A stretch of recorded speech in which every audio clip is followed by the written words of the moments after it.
Happy fall, everybody. Marie Louise Ludwig here with one of my absolute favorite fall recipes. And what's great about this is root vegetable season. So if you go to any of your local markets, you're going to find, actually butternut squash isn't really a root, but you'll find all kinds of potatoes and onions and carrots and things that grow underground, and they make for really good soup. So today I'm going to show you a quick and easy way to make roasted butternut squash soup that also has apples and tons of vegetables. Actually, your family will never know how many vegetables are in the soup. So here we go.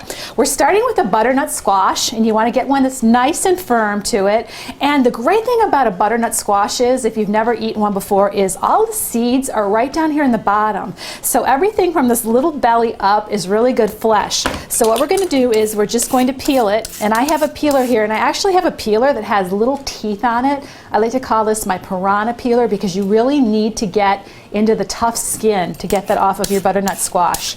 So you're going to peel it all the way around just like this. You see it gets to be some nice little shades of green in there. Peel everything off of it. And notice I'm kind of not going for the bottom. Now there's a little bit of meat in the ball, but today we're just going to go for this top part. So peel it all off, and it should look just like this. Now we'll cut the top off, get a nice sharp knife, take that top off, and take that bottom off, just like this. And you'll see what I'm talking about. All the seeds are right there. Now if you're really adventurous, you can always go ahead and core it and cut it up, because I'm kind of wasting a little bit today, which I don't like to do. So for now, everything is going to go into my compost bucket, because we're here on the farm and we do not waste any scraps. This goes right back into the ground, into the earth, and will make nice feed for next year's plants. Okay, so we've got that cleaned up, and now what we're going to do is cut it. So the thing about roasting vegetables, we're going into an oven, so preheat your oven to 425 degrees. It's really important that you kind of cut everything consistently, because you don't want huge chunks of one thing and small chunks of another, because you'll find that the things you cut up smaller will start to burn. So cut them up into pieces, into chunks, and I'd say sort of like this size right here.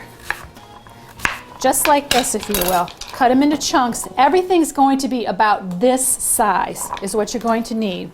And then as I'm cutting everything up, I put it into a bowl.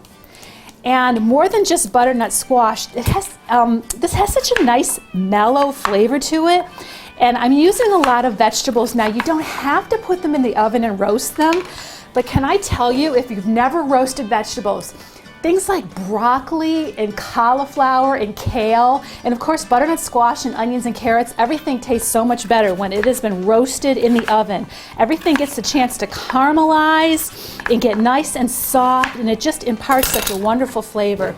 So we're going to get all of this cut up into our chunks like this, and then we are going to go for everything that's going to go into this soup. Okay, so we've got all of our squash is done right here. Now for our apples. I like to leave the skin on my apples, so wash them well, but just remember, when you do that, we are ultimately going to be using an immersion blender. You will find little bits of skin.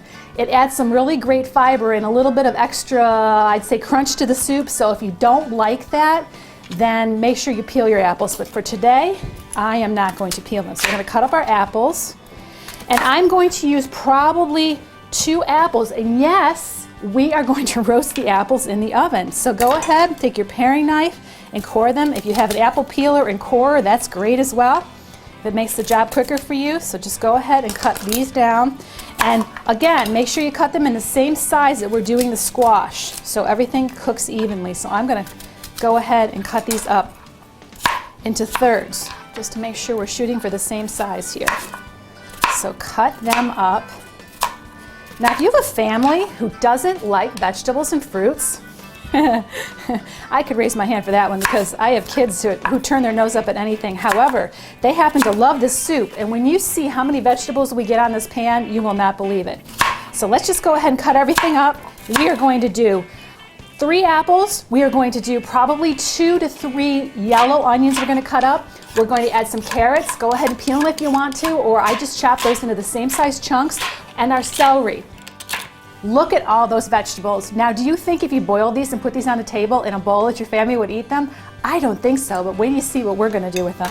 So we're gonna put everything onto a sheet tray, just like this, and the beautiful colors in here. Look at the golden yellows and the apples and the celery and the carrots, and you're thinking, that's pretty nutritious. I'd have to say it's very nutritious.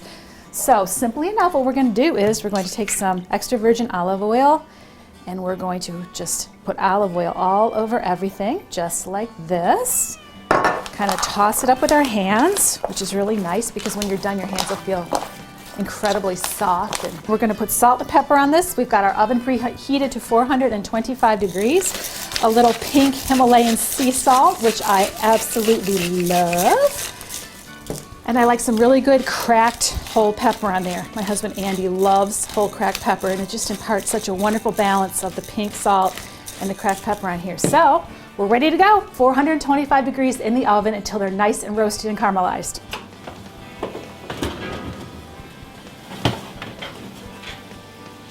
All right, so we've got all of our vegetables. Can you believe that? Are those not beautiful? Now I've got my pan on the stove going, and I don't need any additional oil in here at all. So basically what I'm going to do is I'm putting all of them back into the pan because I'm going to use an immersion hand blender to do this and not a regular blender like a lot of you do. So there we go. Everything just goes into the pan. All that caramelized goodness, and all these vegetables are going to be pureed, kind of like a vegetable smoothie, except soup.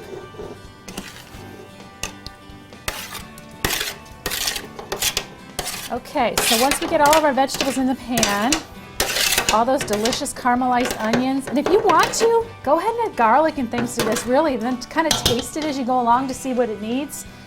So I'm going to put in some chicken stock, and I have a couple cups here. Now this is deep enough if you want to that you could just use water, but I really like the richness of the soup, and so adding chicken stock just adds to the flavor for me.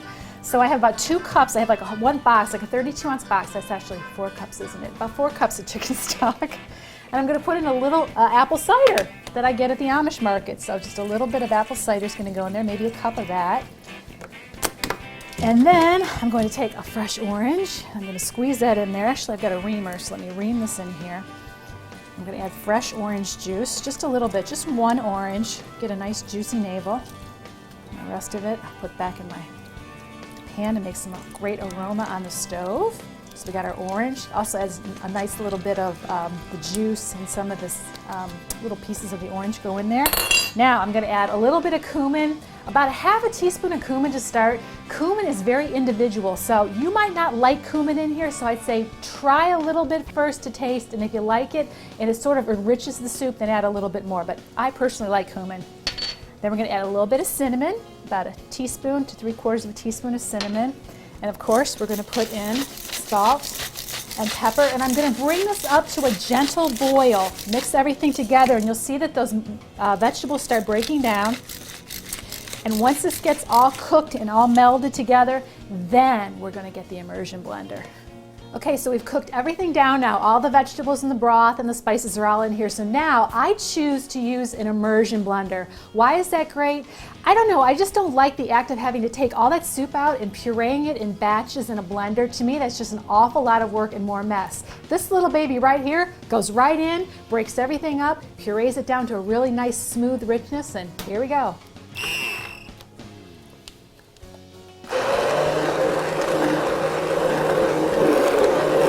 Okay, I've got everything pureed, so now I'm going to take it back to the stove, put it on a slow simmer, and add a little touch of light cream to it, just to give it a little bit more body and richness.